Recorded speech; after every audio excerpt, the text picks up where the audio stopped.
Good morning, all of you, and let's start straight away with this eco. Eco means it has to be buried. So now the eco is hopefully gone. Shivam having some problems in logging in.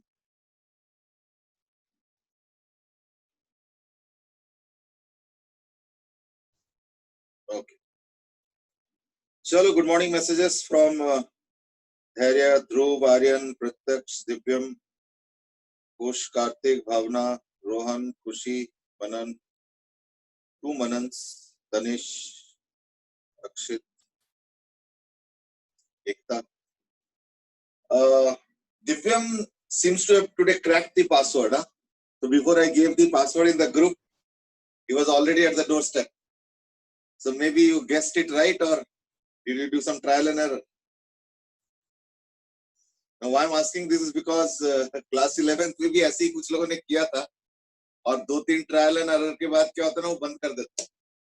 So they had to कुछ delete app data ये वो कुछ करके तब जाके relogin हो पाए. So I was just wondering. Okay.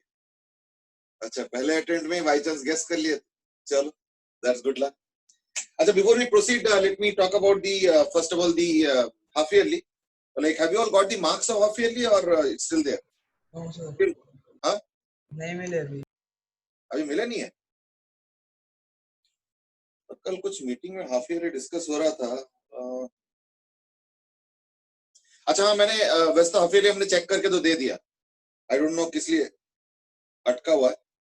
I still to know कि लाइक व्हिच सब्जेक्ट या किस वजह से अटका हुआ है. चलो वो तो खैर कभी एक आध बात कर लो, वेट कर लेंगे अभी. That is fine. You might be ready to wait. That's okay. But ultimately process है तो लाइक कभी ना कभी तो उसका एंड तो करना ही है ना. एंडलेसली तो नहीं चल सकता. तो लाइक ऑलरेडी गिवन मार्क्स हमें. सब्जेक्टिव में मैंने उस दिन वेरल और किसी और एक का पॉइंट आउट किया. Not two point out personally, किसी के लिए पर्सनल थोड़ी है. बट वो प्रॉब्लम मैंने बाद में देखा कि it's a little universal kind of a problem.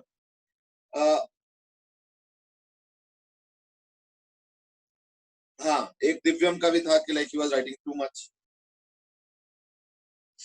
Shivam says कि checking must have been very difficult.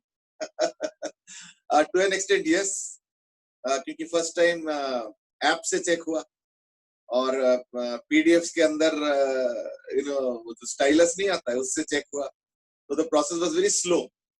जैसे पेन से तो टक टक टक हो जाता है, उसमें ऐसे नहीं होता. उसमें इफ यू डू टक टक टक देन वो फिर ऐसे आता है टक टक. अभी समझ में नहीं आएगा इसमें. और कई बार अगले वाले का निशान पता चला ऐसे और कुछ आया ही नहीं. तो यानी ओवरऑल क्या हो गया कि समझ में नहीं आया कि पहला वाला क्वेश्चन को टिक किया है या पहला वाले क्वेश्चन को गलत किया है उसका निशान है.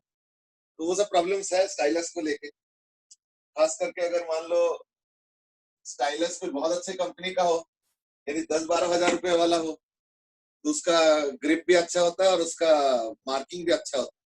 पर अगर मान लो स्टाइलस थोड़ा सस्ता वाला हो तो that would be even more tedious. ये सब चीजें हैं बट ठीक है. It's a different form. We have to accept a lot of things gracefully and that has been done and चलो जो भी है हो गया. What I was only wondering was that मैंने कुछ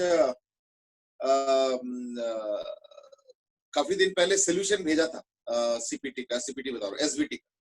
तो like I hope you have gone through the solution and must have realised yourself कि मार्क्स कितना आ रहा हो, है ना.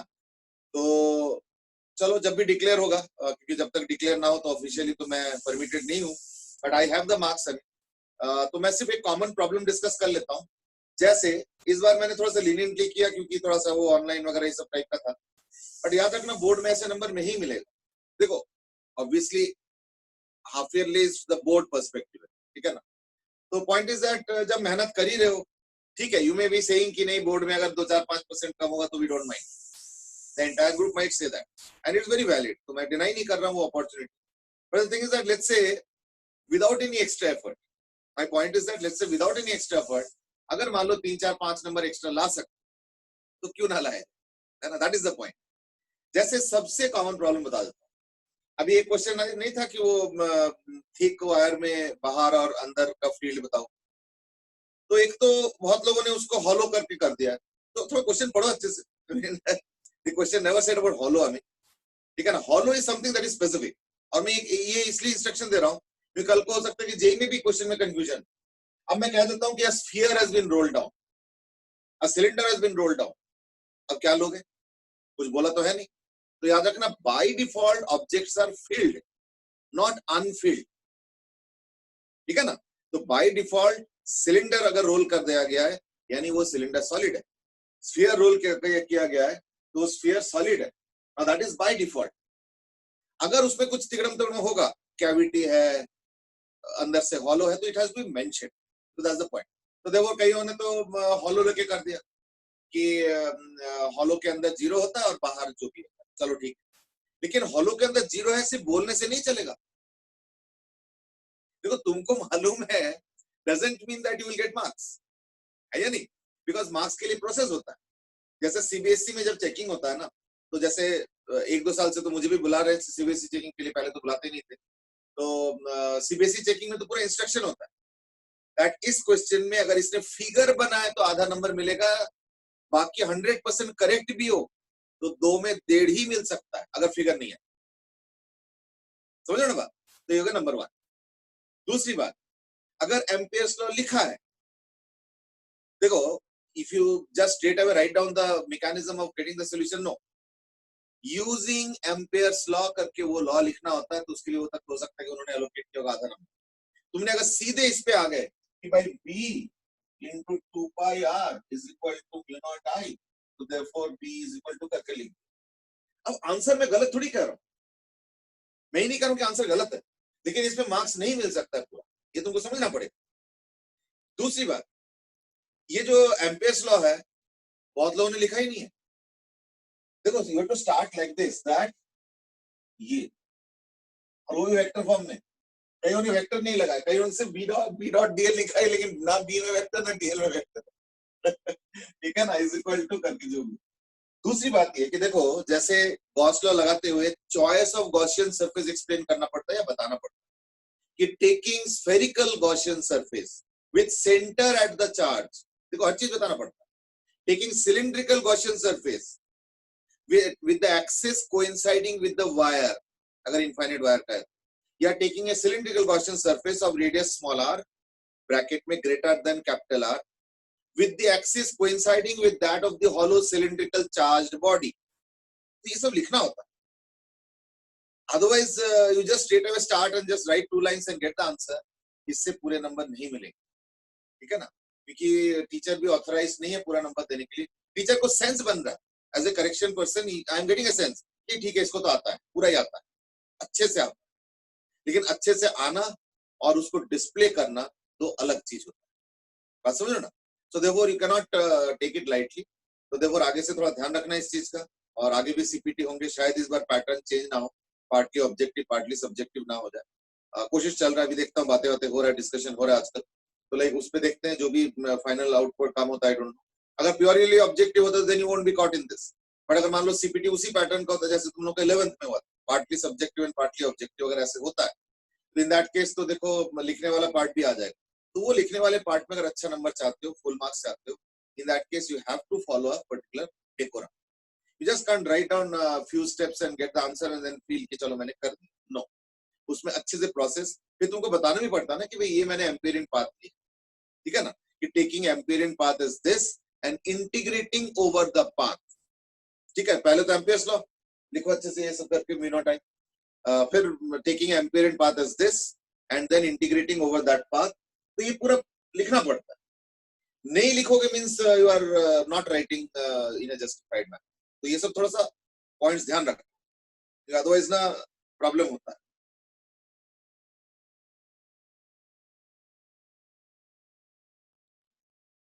दिव्य में आज की थोड़ा सा मुझे हम लोगों को आइडिया दे दो कि मार्क्स क्या आया है।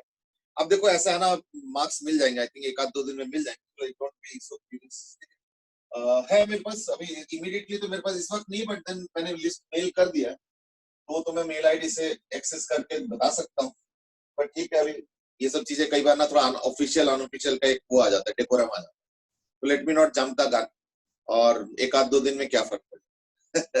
है ना, कोई मार्क्स बढ़ना घटना तो है नहीं।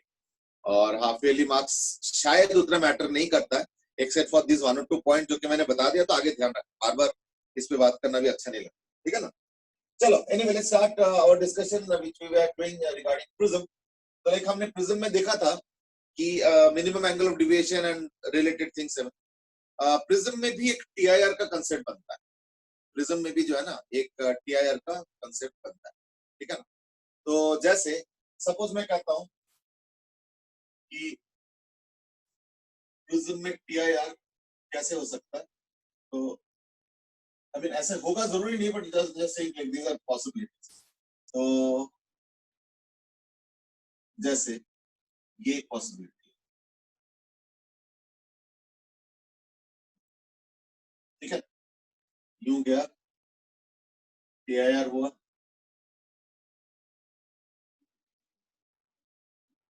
और इसका भी ऐसे किया,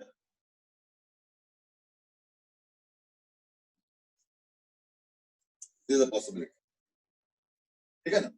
ये टीआईआर का सिस्टम हो सकता है। एक और तरीके से भी हो सकता है, व्हाट इज द कंडीशन, ठीक है। तो अगर एंगल ऑफ ए प्रिज्म ए हो जाता है और अगर रिफ्रैक्टिव इंडेक्स ऑफ मटेरियल होता है म्यू, तो what is the condition for this to happen, ये बताना है। और दूसरा हो गया सिमिलर प्रिज्म में, इसमें भी एंगल ऑफ ए है और रिफ्रैक्टिव इंडेक्स ऑब्वियसली म्यू है, और रेज पैरेलल लाइक दिस, तो क्या होता है, यहां से यहां आया, फिर टीआईआर किया, फिर चला, और इधर वाला भी ऐसे आया, फिर टीआईआर किया, और फिर चला।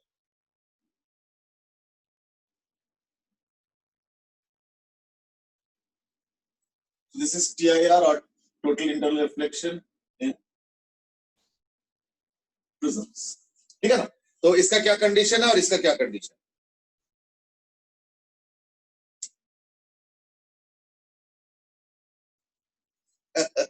ध्रुव has asked कि ऐसा लगता है कि फिजिक्स का सिलेबस खत्म सबसे पहले हो जाएंगे, तो तब बस 2 क्लासेस होंगे क्या? ऐसे लगता है, बट ऐसे होता नहीं है, यू नो इतना भी जल्दी नहीं हो पाएगा, है ना। प्लस 12th खत्म करके 11th का भी एक राउंड ऑफ रिवीजन। अभी हम लोगों का टारगेट तो ये है कि या चलो मैं इनफैक्ट एक एसएस भी कर लेता हूँ कि फिजिक्स में अगर मैं कम्युनिकेशन हटा दूं तो 14 चैप्टर्स, ठीक है ना। एंड बस तो ईएम वेव्स मैंने किया नहीं, लेकिन ईएम वेव्स एक क्लास का चैप्टर है, तो एसी तक कितने हो गए, इलेक्ट्रोस्टैटिक्स के 2, करंट मैग्नेटिज्म के 2, EMI AC 7। We are in the 8th chapter actually, 14 में से we are in the 8th chapter, ठीक है ना। तो वेव ऑप्टिक्स रे ऑप्टिक्स खत्म करते करते आई थिंक 15 से 20 तारीख तक तो हो ही जाएगा, अगस्त, ठीक है ना। 15 से 20 अगस्त तक हो जाएगा, तो आई होप कि 15 टू 20 अगस्त तक हो जाएगा। उसके बाद बचेगा डुअल नेचर, इलेक्ट्रोमैग्नेटिक वेव्स, ठीक है ना, फिर एटम, फिर न्यूक्लियस, फिर सेमीकंडक्टर, लेकिन ये सब छोटे छोटे चैप्टर्स है। जैसे डुअल नेचर एक दिन का है, ईएम वेव्स एक दिन का है, एटम भी 2-3 दिन का है, न्यूक्लियस भी 2-3 दिन का है ना। Semiconductor around 3-4 days, 4 days let's say, तो 4, 5, 6, 7, 8, 9, 10, 11, 12, 13, 14, 15 डेज ये भी लग जाएंगे, ठीक है ना। 15 डेज तो नहीं बोलूंगा, रादर हाँ 15 डेज लग जाएंगे, और इसमें भी लेट्स से अराउंड 15 डेज लग जाएंगे, यानी 30 वर्किंग डेज चाहिए अभी। तो 30 वर्किंग डेज मतलब 5 अगर देखें तो 6 हफ्ते, फिर भी सितंबर 20 तक ही हो पाएगा, है ना। सितंबर 28, सितंबर 20 तक ही हो पाएगा, सो देयरफॉर ऐसे नहीं है कि एकदम से 50 में हो जाए, है ना, ऐसे भी नहीं है। वैसे बाय द वे मैथ्स में और केमिस्ट्री में क्या स्टेटस है, कितने चैप्टर हो गए, कितने में से कितने चैप्टर हो गए, how many out of how many?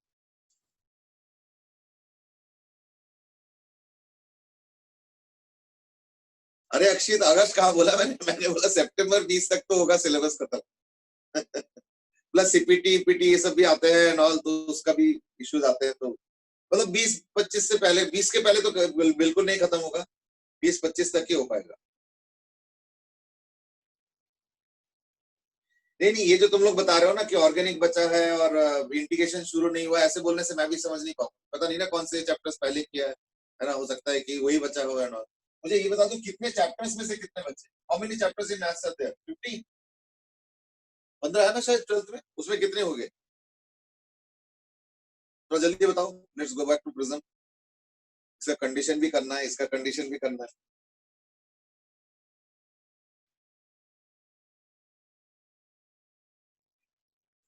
अच्छा, मैथ्स में 13 चैप्टर्स आते हैं। ये Bhavana, you are saying 13 chapters, are you saying कि टोटल 13 चैप्टर्स है और उसमें से कितने हो गए ये तो नहीं पता चल रहा।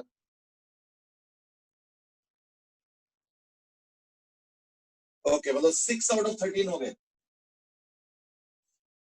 थोड़ा कम है। अच्छा, और केमिस्ट्री में? I am just trying to get an assessment है। केमिस्ट्री में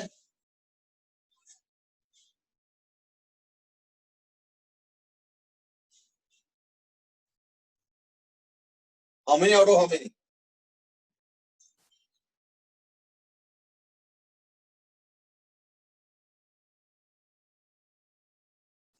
ये तो बड़ा मुझे लगता है मैंने बहुत कठिन क्वेश्चन पूछ लिया। आइडिया ही नहीं बता पा रहे हो कि कितने में कितने हो गए। अरे बाप रे। अगर कोई फिजिक्स का पूछेगा तो बता पाओगे या नहीं? हाँ? वैसे फिजिक्स में हम लोग सीक्वेंस में जा रहे हैं तो बताना आसान है। चलो, I still not got the answer for chemistry. चलो, interesting. Anyway, let's go back to the condition. I don't know what's the reason. कई बार हो सकता है कि वो चैप्टर डिवीजन अलग फॉलो कर रहे होंगे या एनसीईआरटी नहीं फॉलो कर रहे होंगे, आई डोंट नो। जय गोयल हैज आस्क्ड कि अच्छा 5.5 in chemistry out of what, 15 या 14? दिव्या में लास्ट डिफरेंट क्वेश्चन की फेयरवेल तक स्कूल खुल जाएंगे क्या? Hopefully yes, we are expecting September end या कुछ ऐसे। अच्छा, आउट ऑफ 15, 5.5 आउट ऑफ 15, ओ बाप रे, इतना कम हुआ है। अच्छा, केमिस्ट्री में हर साल अटकता है। चलो, लेट्स सी। ठीक है, CPT is next week. I mean CPT is next week, इस वीक नहीं है। और वही सिलेबस वही हो गया, ईएमआई कंप्लीट, एसी कंप्लीट। ठीक है, तो like CPT is next week with syllabus, EMI and AC. Let's come back to this. इसमें क्या है कि ये 90 डिग्री है, तो अगर ये ए है तो ऑब्वियसली a/2 है, ये a/2 है। तो ये एंगल कितना होगा? 90 minus a/2। so this angle theta, we call it as theta, theta will be 90 minus a/2। Obviously ये एंगल क्रिटिकल से ज्यादा होना चाहिए। ठीक है, ध्रुव इज आस्किंग कि मैग्नेटिज्म नहीं है।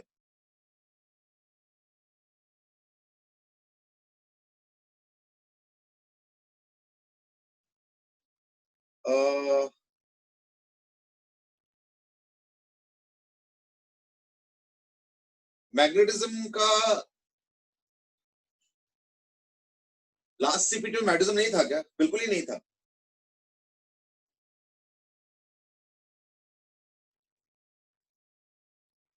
जो लास्ट सीपीटी हुआ था उसमें मैग्नेटिज्म टच नहीं हुआ था क्या? बिल्कुल ही, या थोड़ा सा हुआ था या पार्शियली हुआ था, क्या हुआ था? या सिर्फ करंट तक ही हो पाया?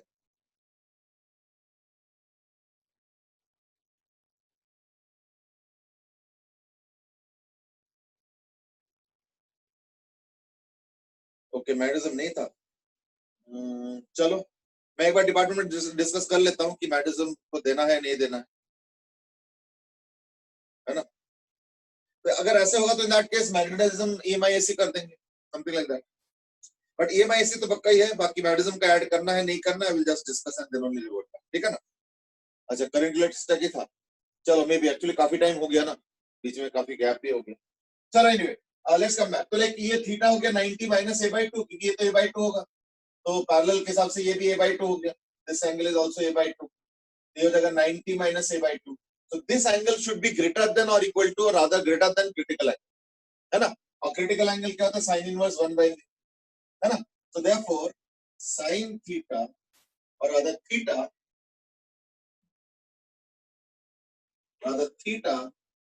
should be greater than sin inverse of 1 by mu c, 1 by mu, और थीटा है 90 माइनस a by 2, है ना, यानी 90 minus a by 2 should be greater than sin inverse 1 by mu. a by 2 should be less than kind of, है ना, 90 minus sin inverse of 1 by mu, यानी a by 2 should be less than equal to, यानी a is less than equal to twice of, a should be less than twice of 90 minus sin inverse of 1 by, ठीक है ना, यानी a should be less than twice of cos inverse 1 by,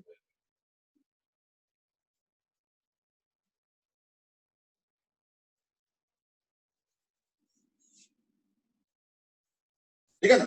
So that's the calculation out here. और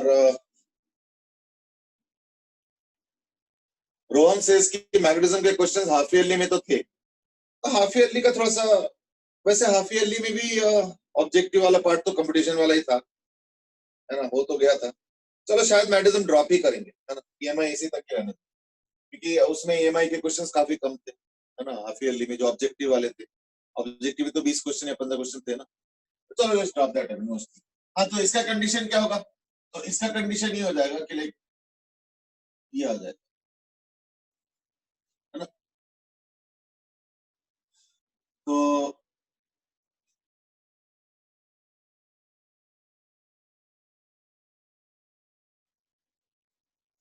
this is 90 minus a by 2, this is a by 2, so this is 90 minus a by 2, ठीक है, और ये 90 है, यानी ये हो जाएगा a by 2, ठीक है, और a by 2, यानी ये हो जाएगा 90 minus a by 2, यानी सिमिलर कंडीशन ही आ रहा है, क्योंकि ये ग्रेटर देन क्रिटिकल एंगल होना चाहिए. अच्छा नहीं, सॉरी, ये नहीं, ये तो ये 90, सॉरी, दूसरा एंगल, इसको थोड़ा तो दोबारा ड्रॉ.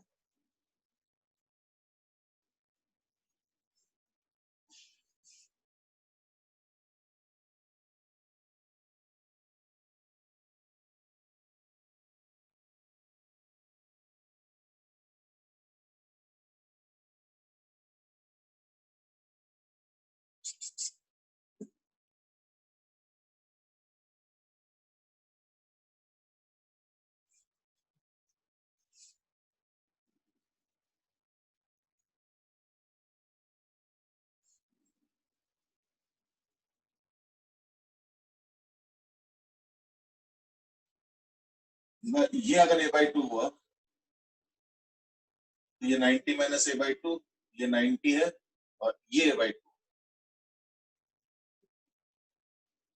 और ये, तो अब ये जो एंगल है that is 90 minus a by 2, तो ये भी एंगल वही हो जाएगा, तो ये हो जाएगा a by 2, है ना, और ये एंगल हो गया IC, मतलब ग्रेटर देन IC, तो हम लिखेंगे sine a by 2 upon sine R, sine I by sine R, इसको मैं R लिखता हूं, ठीक है ना, is equal to mu, refractive index is mu, ठीक है ना, और ये R हो गया a by 2, like this IC will be equal to a by 2 minus R, ये चीज a by 2 minus R, ये वाला, ठीक है ना, तो साइन R तो आ चुका है, तो therefore a by 2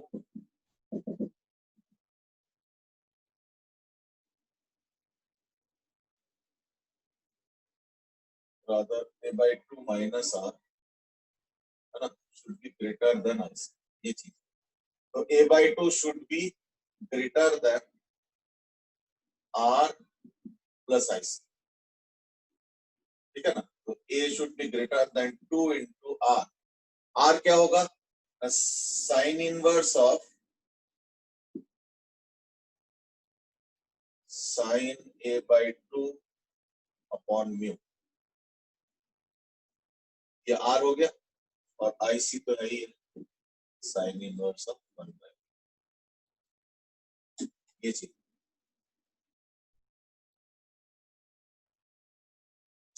ठीक है ना, तो इसको ए को इधर ला सकता हूं, यानी a minus twice of sine inverse of sine a by 2 upon mu should be greater than twice of। अभी कंडीशन है, बाकी अब ना ऑप्शन चॉइस के ऊपर के, क्योंकि इन दोनों को हम कंबाइन कर सकते हैं, साइन वाला फॉर्मूला है हमारे पास, लेकिन वो ये कि कंबाइन कितना लेवल तक करना है, तो like this is a basic condition. बाकी ऑप्शन चॉइस के ऊपर है कि इसको हम कहां तक सिंप्लीफाई, है ना। तो the basic condition is that कि ये a by 2 हुआ, तो ये 90 माइनस a by 2, ये 90 नॉर्मल है, तो ये a by 2 हो गया, और क्योंकि ये 90 माइनस a by 2, तो ये भी 90 माइनस a by 2, तो ये a by 2 हो जाएगा, यानी एंगल ऑफ इंसिडेंस इसका a by 2, तो उसके हिसाब से कुछ r बनेगा। तो एक तो वो रिलेशन आ गया रिफ्रैक्टिव इंडेक्स को लेकर, और यहाँ पे क्रिटिकल एंगल से ज्यादा होना चाहिए, तो ये एंगल कितना होगा ना, a by 2 माइनस r, है ना, a by 2 minus r, that should be greater than critical angle. तो उस हिसाब से सॉल्व किया है पूरा, तो है ना। अब इसको कितना सिंप्लीफाई करना है या नहीं करना है, will all depend on the option choices, maybe option choice could be this itself or maybe some modified version of this, all depends on। तो ये वाला क्राइटेरिया थोड़ा सिंपल था, ये वाला, और ये हो गया TIR इन क्या बोलते हैं प्रिज्म, ठीक है ना। अच्छा, एक क्वेश्चन लेकिन और भी आया था, क्या वो सिंपल ही था, एंड दैट वाज इस तरीके से, ये A है और ये इसके परपेंडिकुलर, ठीक है ना, और फिर TIR का कंडीशन ये आया था, which is nothing difficult, I mean ये तो म्यू हो गया, यानी इसका ग्रेजिंग वाला निकाल लेते हैं और उससे ज्यादा होना चाहिए, तो लाइक ये 90 है, तो ये हो गया A, ये 90, तो 90 माइनस A, ये भी 90 है, तो यानी ये हो गया A, that means A should be greater than IC, that's pretty simple, अगर TIR चाहिए तो जो डायग्राम मैंने बनाया वो तो ये तो तब था जब A is equal to IC, और अगर A ग्रेटर देन IC होगा तो इन दैट केस यहाँ पे TIR हो जाएगा, and so on. See what I'm trying to say is that it's a question of geometry and trigonometry mix, nothing very complicated, I mean. So that was in brief about TIR in क्या बोलते हैं prism, ठीक है, ये भी एक बार आया था question, nothing very difficult really।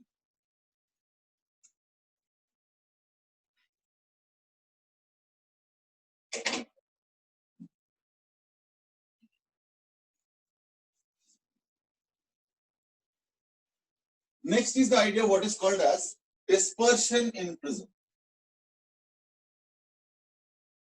Dispersion, as you know, is what? Breaking up into colors. Breaking up into colors. अभी ब्रेकअप क्यों होता है? जय गोयल सेट की क्रिटिकल एंगल नॉर्मल से मेजर नहीं करेंगे। अरे हाँ, मैंने उल्टा कर दिया शायद, एक गलती मैंने किया लग रहा है मुझे कि यहाँ पे जो है ना, इसको मैंने ICA ले लिया था, इसको, ठीक है, थोड़ा सा मॉडिफाई कर लेना, I made a small mistake, अभी मैंने गलती से इसको IC ले लिया था, वो 90 माइनस IC होगा, ठीक है ना। अब मैंने पूरा मिटा दिया तो दोबारा वर्कआउट नहीं कर रहा हूँ, but I think just make that small modification and workout accordingly. जय ने सही पॉइंट आउट किया, मैंने गलती से इसको IC ले लिया था, जबकि IC तो नहीं होगा, ये होगा 90 माइनस IC, ठीक है ना। तो वो मिस्टेक थोड़ा सा हो गया, तो लाइक उसको अपने आप ठीक कर लो, ठीक है। अब दोबारा रीवर्क नहीं करते, तो it's not a very tough job, हमें, ठीक है ना।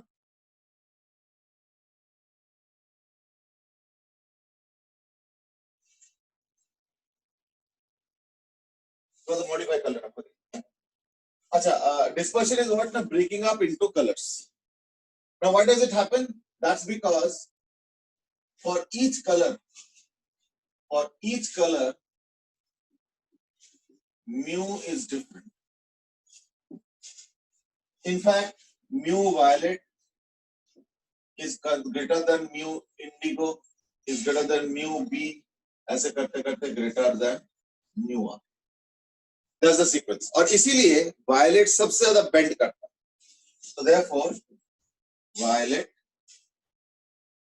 bends the most।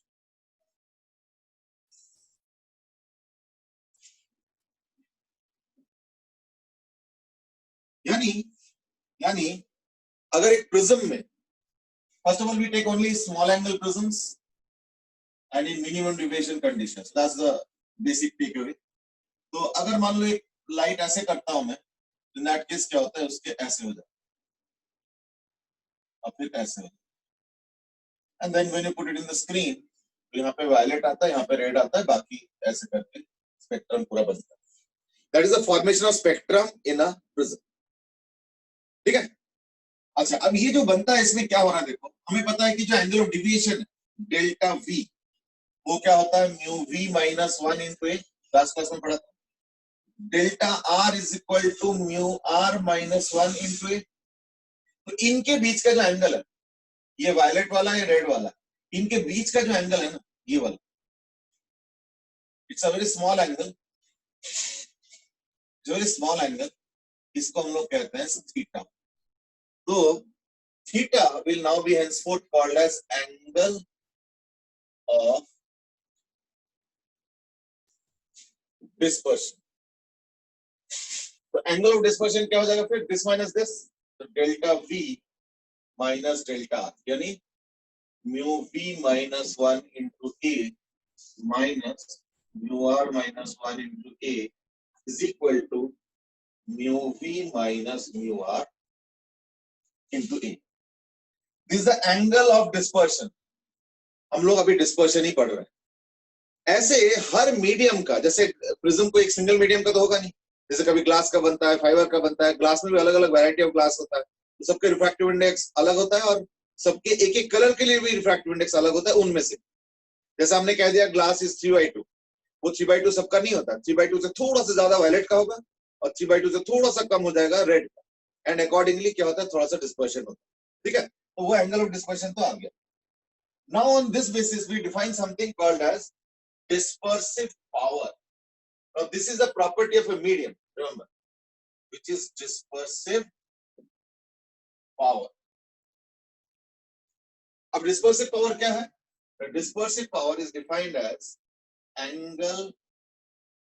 आज का टॉपिक बड़ा रूटीन है, थोड़ा सा बोरिंग है, I mean just with no formality, I mean angle of, लेकिन इस पे अगर क्वेश्चन आता है ना तो बिल्कुल डायरेक्ट फॉर्मूला बेस्ड ही आता है। Angle of dispersion upon average angle of deviation.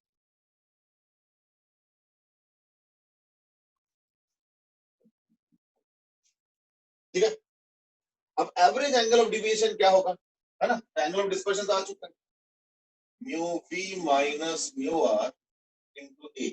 अब एवरेज एंगल ऑफ डिविएशन क्या होगा, देखो स्पेक्ट्रम में क्या है, वायलेट एक एंड में है और रेड एक एंड में, तो V I B G Y O R, I B G Y O और ये हो गया। Now what is the average? Average is not green interestingly. वैसे अगर अल्फाबेटिकली चलोगे तो वी आई बी एक तरफ और वाई ओ आर एक तरफ और बीच में जी आता है, दैट्स अल्फाबेटिकल सेंस। लेकिन जब तुम इसके वेवलेंथ के सेंस में देखोगे तो green is not the middle, yellow is at the middle. तो देयरफॉर बाय डेफिनेशन जो डिस्पर्सिव पावर का डेफिनेशन है ना, उसमें येलो को लिया गया centre, yellow is taken as the standard. ठीक है ना, ये लिया, and therefore it will become mu y minus 1 into a। तो ये तो कैंसिल हो जाएगा, तो dispersive power of a medium is given by mu v minus mu r by mu y minus 1। This is what is called as dispersive power। यानी dispersive power is called as omega।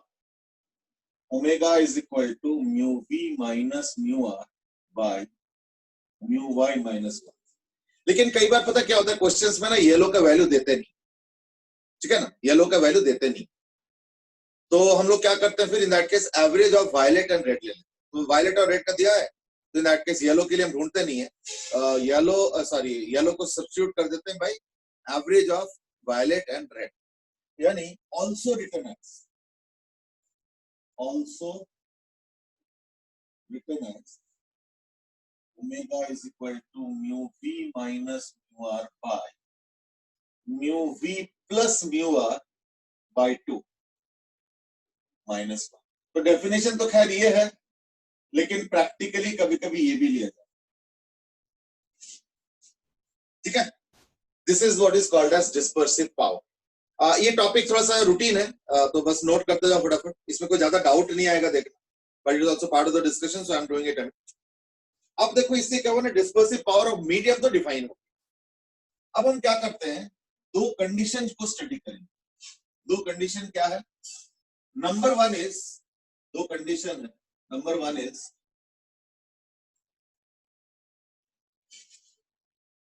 अच्छा, by the way मैं एक बार फिर से reminder दूंगा is that, देखो correction तो सब हो चुका, लेकिन मैं चाहता हूं कि एक बार ना जो मैंने फाइल भेजा ना उसको एक बार स्टडी कर लो. Why I am saying is because मान लो कोई ऑब्जेक्टिव में अगर करेक्शन करना होगा ना तो वो हम कर देंगे, नहीं तो दोबारा हो नहीं पाएगा, क्योंकि वो एक बार वो हो जाता ना तो वेरी डिफिकल्ट है. और आजकल सब दूर दूर बैठे हैं, कोई कहीं बैठा है तो कोई पता चला गांव चला गया है, वो गांव से ऑपरेट कर रहा है, ठीक है ना, बाई चांस गया और वापस नहीं आ पा रहा है, कहीं लॉकडाउन लग गया है, तो बहुत सारे इश्यूज हो गए. इसलिए बार बार उसको अपग्रेड नहीं करूंगा. तो लाइक एक बार ऑब्जेक्टिव वाले ऑप्शंस एक बार दोबारा देख लेना, इन केस अगर कुछ है तो बता देना. I will try to make corrections. I mean वैसे तो नंबर चढ़ चुका होगा, फिजिक्स का तो चढ़ ही गया होगा, या हो सकता है बाकी को भी चढ़ गया. I don't know which subject it has got stuck up in which batch, पता नहीं. कई बैचेस बड़े बड़े भी है ना, कुछ 60 का भी है, 50 का भी है, हम लोगों का थोड़ा छोटा है और जल्दी हो गया. तो like please go through the option choices. In case there are some doubts, maybe you can just message it to me. I will also check if there are some doubts. वैसे तो होगा नहीं शायद, ठीक है, except for some typographical mistakes. Anyway, so like this is the dispersive power of medium. अब हम करेंगे दो चीजें study. Number one is biprism या डबल प्रिज्म.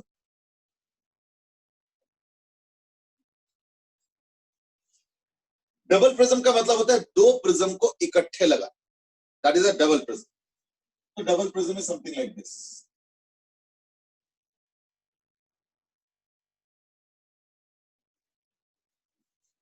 ठीक है. अब मैं काम करता हूं, मैं इसका ले लेता हूं mu v1, mu r1, mu y1, और एंगल ले लेता हूं as a1. All scientific prisms are small angle prisms, so we are using only the small angle वाला cases. और दूसरा हो गया a2, ठीक है, यानी इसका हो जाएगा mu v2, mu r2 and mu y2. एक का 1 1 1, एक का 2 2 2, वायलेट, रेड और येलो. मान लो अगर येलो नहीं गिवन है तो नो प्रॉब्लम, फिर वो रेड और वायलेट का एवरेज करके तो देयर इज नो इशू, ठीक है ना. तो ये 1 और 8. ओके. अब अगर मैं एक रे को भेजता हूं, इन दैट केस क्या होता है, वो ऐसे करके कुछ करेंगे, फिर कुछ ऐसे रिकंबाइन होंगे, फिर ऐसे करके व्हाटएवर, आई डोंट नो क्या होगा, मैं तो ऐसे गेस कर. So there will be some deviation also and there will be some dispersion also. तो पहले एक काम करते हैं, पहले देखते हैं कि इसका डिस्पर्शन कितना और डिविएशन भी कितना है. Delta is equal to delta 1 plus delta 2 is equal to क्या होगा, mu y1 minus 1 into a1 plus mu y2 minus 1 into a2. Now that's delta, which means the deviation. Nothing very difficult, I hope. ठीक है ना. तो ध्रुव has asked कि sir आप refractive index relative ले रहे हो? नहीं, these are all absolute values. ये भी absolute values है, ये भी absolute values. Both are absolute values.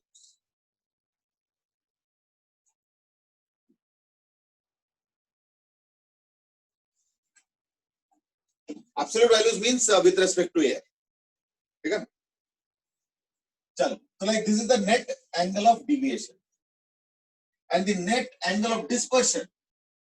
ठीक है ना. Will be how much? Theta will be equal to as usual theta 1 plus theta 2, यानी equal to mu v1 minus mu r1 into a1 plus mu v2 minus mu r2 into a2. ये तो हो गया standard value of deviation and dispersion, इसमें कोई ज्यादा hi-fi कुछ नहीं है. My only contention now is that there are two conditions. ठीक है. Number one is if I want, now this is something important, and that is suppose I want कि deviation तो करे लेकिन dispersion ना हो, या उल्टा भी हो सकता है कि dispersion करे कोई दिक्कत नहीं है पर deviation ना हो. So these are two typical conditions which are generally asked. तो एक को हम लोग बोलते हैं as, number one is called as deviation without dispersion. देखो अगर दोनों हो रहा है और मान लो मैं पूछता हूं बताओ कितना कितना हो रहा है, तो हमारे पास ऑलरेडी फॉर्मूला है, ये देखो कितना कितना हो रहा है ना, इतना हो रहा है. बट मैं चाहता हूं नहीं ये हो और वो ना हो, या वो हो और ये ना हो, ऐसे अगर कुछ चाहता हूं. इन दैट केस क्या करेंगे? So that's what we are going to study. यानी पहला हो गया डिविएशन विदाउट डिस्पर्शन और दूसरा हो गया डिस्पर्शन विदाउट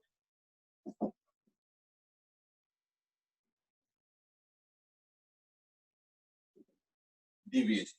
देखो deviation without dispersion और dispersion without deviation. That's the thing. ठीक है, ये चीज.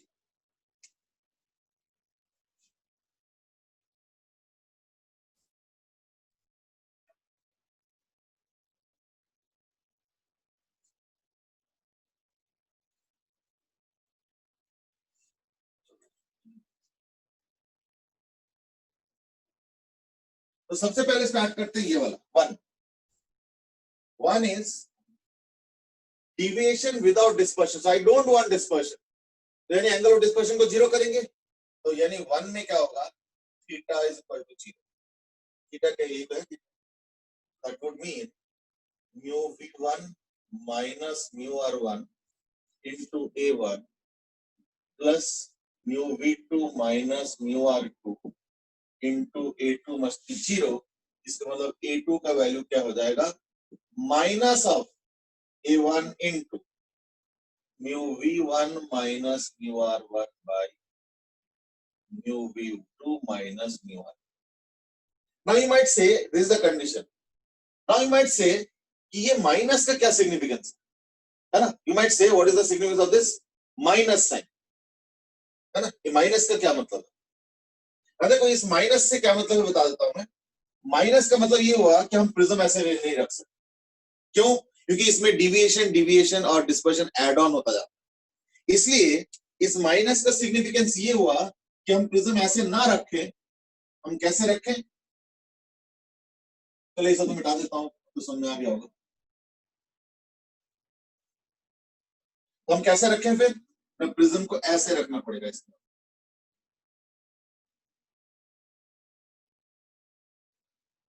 ये A1 हो गया.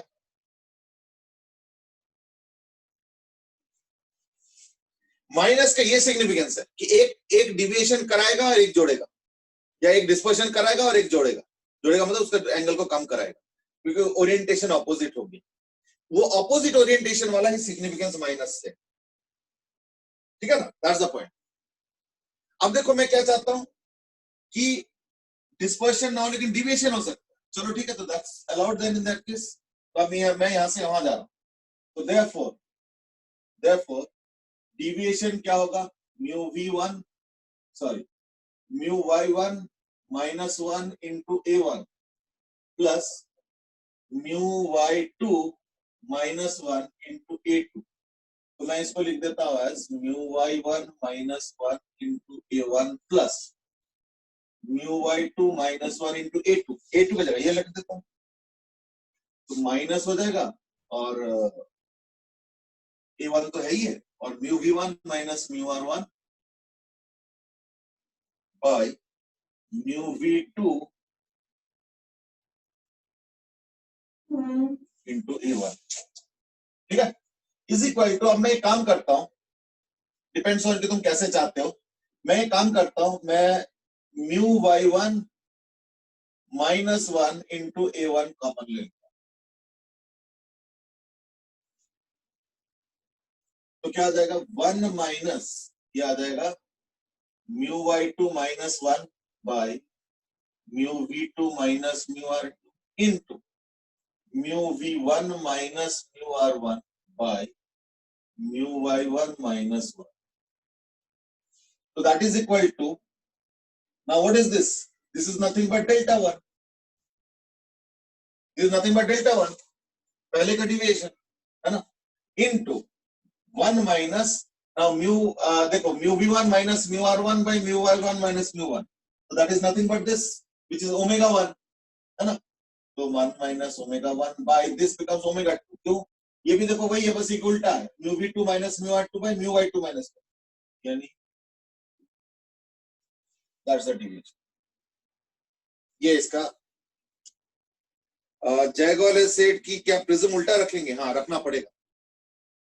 अदरवाइज पता क्या होता है ना कि डिविएशन ऐड ऑन होता जाता है, डिस्पर्शन भी ऐड ऑन हो जाता है. मतलब पहला वाला डिस्पर्शन कराएगा, अगला वाला और डिस्पर्शन कराएगा. अगर इस तरीके से रखोगे तो, जैसे हमने पहले रखा, अगर इस तरीके से रखो तो क्या हो रहा है, सब ऐड होता जाता है डिस्पर्शन. ये प्रॉब्लम. और अगर एक को उल्टा करके रख देते तो नेट किसको एक ऐड कराएगा और एक माइनस कराएगा, तो यानी नेट 0 कराएगा.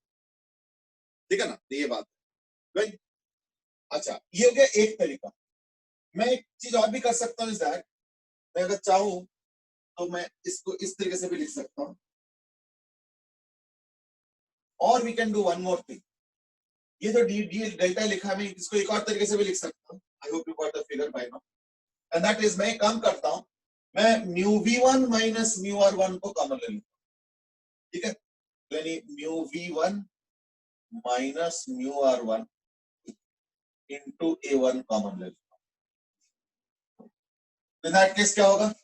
नहीं हो जाएगा mu y1 minus 1 by mu v1 minus mu r1 minus ये हो जाएगा mu y2 minus 1 by mu v2 minus mu r. Now this is nothing but theta 1, angle of dispersion of prism 1, into 1 by omega 1. ये देखो omega 1 है. Dispersive power क्या होता है? Mu v minus mu r by mu y minus 1. तो ये उल्टा, इसमें mu v minus mu r नीचे है और म्यू y माइनस 1 ऊपर. तो 1 by omega 1 minus 1 by omega. यानी पहला कंडीशन हमारा था डेल्टा विदाउट थीटा. तो ऐसे में थीटा तो चलो 0 हो गया, यानी थीटा इज इक्वल टू 0. और डेल्टा क्या हो गया? डेल्टा का दो फॉर्मूला आ गया. एक है delta 1 into 1 minus omega 1 by omega 2, और दूसरा हो गया theta 1 into 1 by omega 1 minus 1 by omega 2. ये हो गया पहला. आई hope you got the point.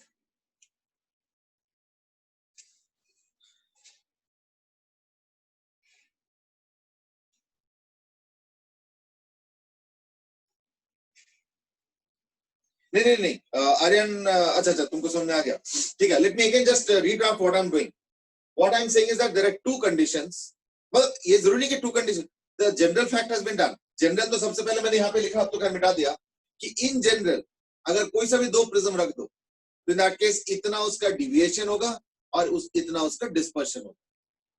फिर मैंने बोला चलो एक काम करो, इसके अंदर दो स्पेसिफिक केस करते हैं, स्पेशल केस कह लो या जो भी कह लो, डिस्पर्शन विदाउट डिविएशन और डिविएशन विदाउट डिस्पर्शन. तो उसके लिए मैंने अभी पहला किया deviation without dispersion, delta without theta. Delta is deviation, theta is dispersion. तो डिविएशन विदाउट डिस्पर्शन पहला किया है. उसमें क्या होगा? डिस्पर्शन तो चलो 0 हो गया, तो डिविएशन कितना? तो डिविएशन कितना, उसके आंसर हम दो तरीके से दे सकते हैं. Angle of deviation of first prism के हिसाब से भी दे सकते हैं और angle of dispersion of the first prism के हिसाब से भी दे सकते हैं. तो इन दैट केस दो रिजल्ट्स आ. अब हम दूसरे पे चलेंगे, बल्कि मैं दूसरे पे जाने के पहले मैं कहता हूं एक काम करो, why don't you try it yourself. Second is dispersion without deviation. Second is theta without delta.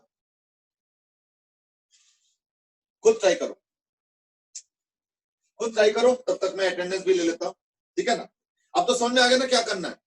अब हमें डिस्पर्शन चाहिए, डिस्पर्शन से कोई दिक्कत नहीं, बट डिविएशन ना हो।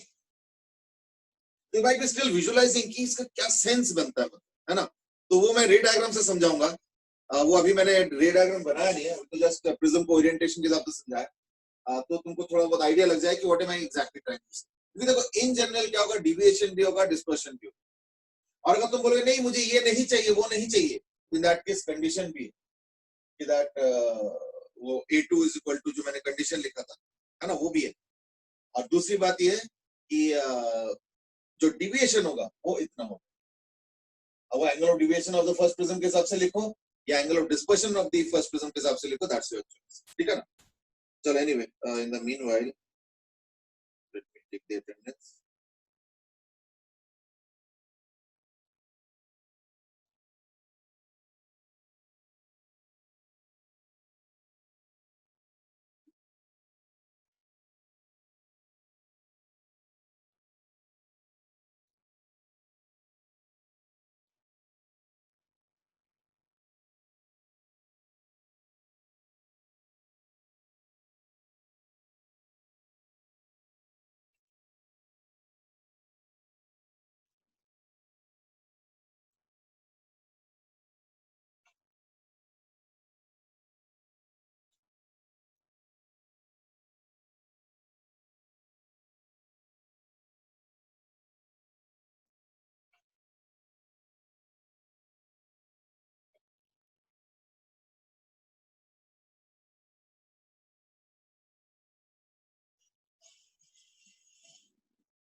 सत्यम तुमने जो सवाल पूछा है ना, मैं अभी सबको बताता हूँ, बट वो एक वर्ड यूज किया तुमने, ट्रेस।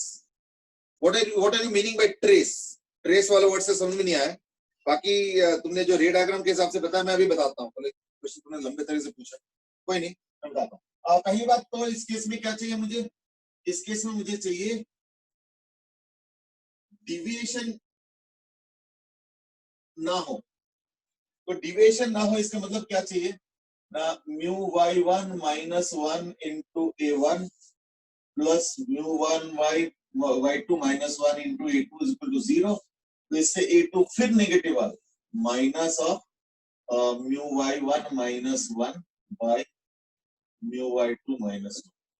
यानी फिर से अरेंजमेंट ऐसे ही करना पड़ेगा, यूं एक प्रिज्म रखना पड़ेगा, दूसरा प्रिज्म ऐसे। अब इससे रे डायग्राम कैसे बनता है उसमें मैं आ रहा हूँ, थोड़ा सा बाद में बताता हूँ। सत्यम है सेट के कोइंसाइड ना, ये नहीं करेगा। देखो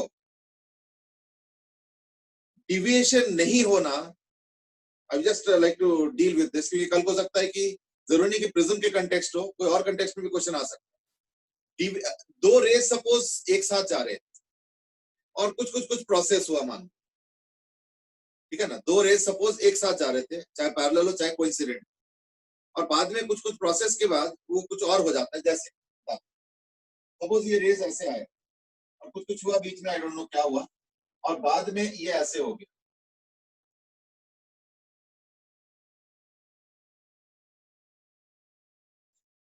तो इनके angle of deviation with respect to each other zero माना जाए।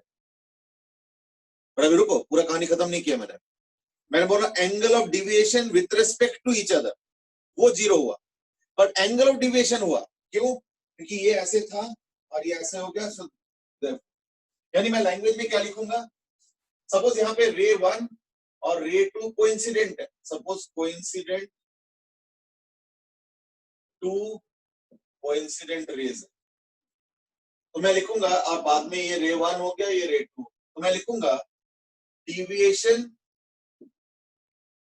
with respect to each other is equal to 0, but deviation of each ray is equal to theta। ठीक है, now you might say ये दो लैंग्वेज क्यों बता रहे हो आप, है ना? दो लैंग्वेज इसलिए बता रहा हूं क्योंकि कल को ऐसे भी हो सकता है कि ये रे ऐसे हो जाए, है ना, और बाद में पता चला ये 60 डिग्री में जा रहा है, ये रे 1 और रे 2 इकट्ठे आया मान, और बाद में कुछ प्रोसेस हुआ और मान लो ये रे 1 जा रहा है और ये रे 2 जा रहा है, लेट्स से, और इनके एंगल से मान लो ये हो गया सपोज 30 डिग्री और मान लो ये हो गया 40 डिग्री, तो डेल्टा R1 हो गया 40 डिग्री, डेल्टा R2 हो गया 30 डिग्री, लेकिन deviation with respect to each other हो गया 10 डिग्री। दैट्स द, ठीक है ना, जबकि इसमें देखो deviation with respect to each other 0 है, क्यों? अल्टीमेटली पैरेलल है। So this is the language that we might encounter in other questions also, not necessarily in this context. चलो anyway, इसमें आ जाता हूँ, क्योंकि इस बार तो डिविएशन अलाउ नहीं किया, विदाउट डिविएशन तो थीटा होगा इस बार जरूर। तो थीटा कितना हो जाएगा? तो थीटा हो जाएगा mu v1 minus mu r1 into a1 plus mu v2 minus mu r2 into a2। अब a2 के लिए जगह बना देता हूं मैं, a2 का तो वो होगा माइनस, तो यानी a1 होगा माइनस, और ये सब चीजें आएंगे तो mu y1 minus mu y2 minus 1 into a1। इसको भी हम दो तरीके से समेट सकते हैं, अगर हम चाहें तो mu y1 minus 1 into a1 common ले लेता हूँ, ये हो जाएगा mu v1 minus mu r1 by mu y1 minus 1 minus mu v2 minus mu r2 by mu y2 minus 1 into a1 तो है ही, so that is equal to delta 1 into omega 1 minus omega 2। ठीक है, so as I said, second is theta without delta। ठीक है, theta without delta में क्या होगा, theta can be written as delta 1 into omega 1 minus omega 2। But तुम बोलोगे नहीं, मैं तो इसको उसके टर्म्स में लिखना चाहता हूँ,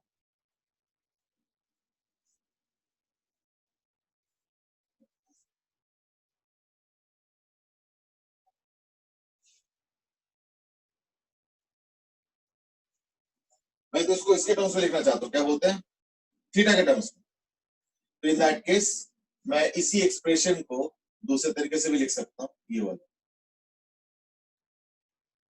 ठीक है, and that is equal to, आप कॉमन ले लो तो mu we minus mu R into a1, तो क्या बचा फिर 1 माइनस, ये हो गया mu v2 minus mu r2 by mu y2 minus 1 into mu y1 minus 1 into mu v1 minus mu r1। या वो तो समझ में आ ही रहा होगा क्या मैंने लिखा है ना? तो ये आ गया। There is one more question that is from Akshit Duraj, and this उनके बीच के गैप्स को नेग्लेक्ट करना है। देखो गैप के वजह से ना एंगल नहीं बढ़ेगा घटेगा। See what we are talking about is only angle, not amount। जैसे अभी ये देखो, इनके बीच का एंगल ऑफ डिविएशन 0 हुआ रिलेटिव, इनके बीच का भी angle of deviation relative zero ही हो, जबकि देखो ये पास है ये दूर है, तो हम उसकी बात नहीं कर रहे। तो अगर मान लो तुम प्रिज्म में थोड़ा सा गैप बना दोगे ना, इन दैट केस क्या होगा, रेज और थोड़ा सा फैलेंगे, यानी अमाउंट डिस्टेंस वाइज फैलेंगे, लेकिन एंगल वाइज नहीं फैलता। एंगल तो सीधा जा रहा है ना, तो एंगल वाइज चेंज तब हो रहा है जब कुछ प्रोसेस होगा, रिफ्रैक्शन वगैरह कुछ कुछ होगा, जो कि हो नहीं रहा है। इसलिए अगर मान लो प्रिज्म को जैसे मैंने रखा था चिपका के, मान लो ऐसे और बिल्कुल चिपका के ना रख के, सपोज तुम ऐसे नहीं रख, तुम ऐसे रख, यूं और ऐसे, तो इससे एंगल पे कोई असर नहीं हो, वो एंगल्स तो उतने ही होंगे, डिविएशन डिस्पर्शन के जो एंगल्स वगैरह वो उतने ही होंगे, उसमें कोई फर्क नहीं पड़ेगा। और ये पूरा टॉपिक सिर्फ एंगल रिलेटेड है, नॉट अमाउंट। जैसे इवन अगर एक सिंगल प्रिज्म भी देखो, देखो इसको समझो, मान लो एक सिंगल प्रिज्म हो रहा है, तो ये ऐसे करके ऐसे करके ऐसे हो गया, मान लेट्स से ऐसे हो। अब अगर तुम यहाँ पे स्क्रीन रखोगे तो वीआईबी जीआई ऐसे हो, और अगर यहाँ पे स्क्रीन रखोगे तो देखो कितना ज्यादा फैल रहा है ना, लेकिन एंगल वाइज नहीं फैल रहा है, एंगल यहाँ पे भी उतना ही है, एंगल यहाँ पे भी इतना ही है, अगर स्क्रीन को और दूर रख दो यहाँ पे तो भी एंगल उतना ही है, तो एंगल वाइज तो नहीं चेंज हो रहा है ना। और ये पूरे टॉपिक एंगल रिलेटेड, इसलिए थोड़ा सा गैप भी दोगे ना, तो इससे हमारे ऑब्जर्वेशंस के जो आंसर्स है इसमें कोई चेंज नहीं है, ठीक है। अभी बाकी मैं डायग्राम बनाता हूँ, तो ये आ जाएगा जो है तुम्हारा delta one, sorry theta one, है ना, इनटू वन माइनस, ये देखो कितना हुआ इस बार, म्यू ओमेगा टू आर, तो omega two by omega one, ये डिफरेंस है, ठीक है। तो थीटा विदाउट डेल्टा में क्या क्या हो गया फिर, अच्छा ये तो ऑलरेडी हेडिंग लिखा है ना, थीटा विदाउट डेल्टा। एक तो क्या, theta is delta one into omega one minus omega two, एक तो ये हो गया, और theta can also be written as, ठीक है ना, theta one into theta one into one minus omega two by omega one, ये देखो ये रेजल्ट, ठीक है ना। अच्छा जहां तक रे डायग्राम की बात है, तो जो हम लोग बात कर रहे थे, रे डायग्राम की जहां तक बात है, तो पहला मैं करूंगा डेल्टा विदाउट थीटा। तो delta without theta is somewhat like this, पर वो एक हैंड ड्रॉन रे डायग्राम है तो बहुत अच्छा तो नहीं बनेगा, but you can get a sense of what I am trying to say. तो कुछ रे ऐसे आया, यूं बेंड हुआ, और फिर कुछ ऐसे हो गया, मान लो जो भी है, और फिर ऐसे हो,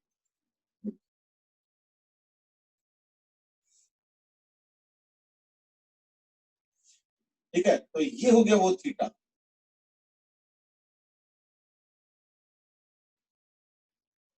ये हो गया वो थीटा, जो कि theta one plus theta two. लेकिन अगर तुम इसके मिडिल रेस को देखते हो, है ना, मिडिल रे मतलब येलो रे, अब मेरे पास येलो तो है नहीं, तो मैं इसको येलो कह रहा हूं, ये हो गया वो येलो रे, ड्रॉ मैंने रेड कलर से किया तो ये वाला रे और ये जो रे है ये दोनों पैरेलल हो, ये रे और ये रे पैरेलल, यानी अगर ओरिजिनल रे को ट्रेस करते और जो फाइनल रे बन रहा है येलो वाला, फाइनल येलो, ये दोनों पैरेलल हो, यानी इस बार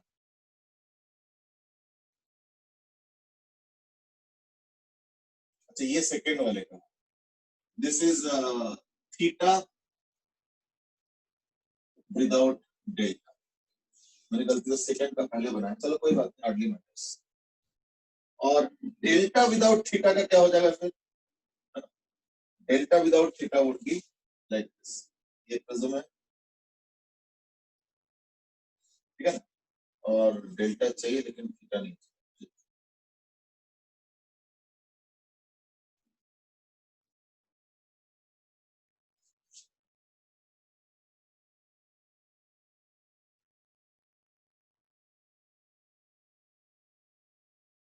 ठीक है। ये वायलेट वायलेट जो भी है, ये वायलेट हो गया, ये रेड हो गया, और ये दोनों parallel, these two are parallel, so therefore no angle of dispersion। देखिए एंगल ऑफ डिस्पर्शन होता क्या है, because theta which is the angle of dispersion, ये होता क्या, angle of dispersion is equal to angle between the red and violet rays. ये parallel होने का कारण नहीं हुआ, लेकिन अब जहां तक डेल्टा की बात है तो डेल्टा तो येलो रे से होगा, तो ये वो येलो वाला होगा, ये भी बीच में ही होगा, ये हो गया येलो रे। और पहले तो व्हाइट था, ये भी व्हाइट है, तो ये जो व्हाइट है और येलो है, इसके बीच में एंगल है, ठीक है ना। ये जो व्हाइट ओरिजिनल है और जो बाद में येलो है, इनके बीच का जो एंगल है ये हो गया डेल्टा।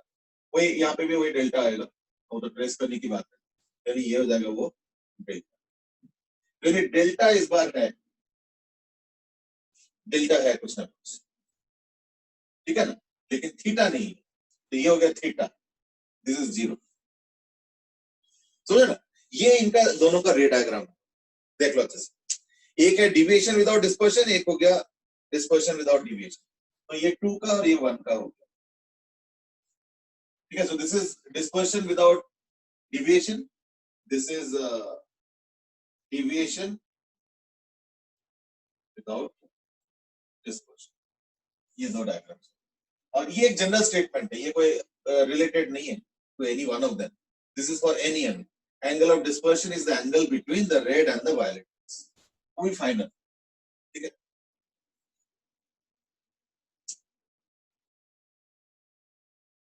तो जब मैं थीटा को नहीं, सॉरी थीटा नहीं, हाँ, जब थीटा को 0 मीन कर रहा हूं तो यानी पैरेलल है, और जब मैं डेल्टा को 0 मीन कर रहा हूं तो यानी इनिशियल व्हाइट रे और फाइनल येलो रे, ये दोनों पैरेलल, ये मीन कर। इसलिए देखो इसमें कोई डेल्टा नहीं मान रहा, कोई डेल्टा होता है येलो रे का माना जाता है, डेल्टा अगर अलग अलग रे का मानोगे तो अलग अलग, तो यानी वो तो फिर कहानी अलग हो जाएगी। हम सिर्फ येलो वाले से मतलब है, तो इनिशियल व्हाइट और फाइनल येलो, ये दोनों पैरेलल, दैट्स द अंडरस्टैंडिंग, ठीक है ना। चलो आज का तो एक रूटीन टॉपिक था, बोरिंग भी कह सकते हैं, और वैसे भी देखो जेई एडवांस में आज तक इस पे कोई क्वेश्चन आया नहीं, ठीक है ना, और मेंस में एक आध बार आया, ठीक है ना। तो like I don't know whether it's very relevant for JEE advance, but then वही होता है ना कि जेई एडवांस में कांसेप्ट तो कुछ भी आ सकता है, I mean, it is under the banner of what we can understand and study as far as the limits of syllabus is concerned. So therefore, I don't know whether it's part of that or not. या कभी comprehension में भी आ सकता है, you never know, है ना। पहले एक क्वेश्चन आया और उससे थर्ड आंसर आ गया, you never know हमें, तो इसलिए हमने इसको डिस्कस किया। That was the end of prism more or less. We have discussed about minimum deviation, we have discussed about PIR condition, and now we have discussed about dispersion as well, ठीक है। With that we come to the end of prism. After that यानी कल के class में हम लोग discuss करेंगे refraction on curved surface. तो अभी तक हम लोग डिस्कस कर रहे थे रिफ्रैक्शन ऑन फ्लैट सरफेस, ठीक है ना। चलो कल डिस्कस करेंगे, ओके फाइन। एंड अभी क्वेश्चन जो आया था कि गैप का, तो गैप का तो मैंने आंसर दे दिया, ओके। चलो आज के लिए इतने बेटे, कल कंटिन्यू करेंगे। ओके सर, ओके बेटे, थैंक यू, थैंक यू बेटे, ओके थैंक यू।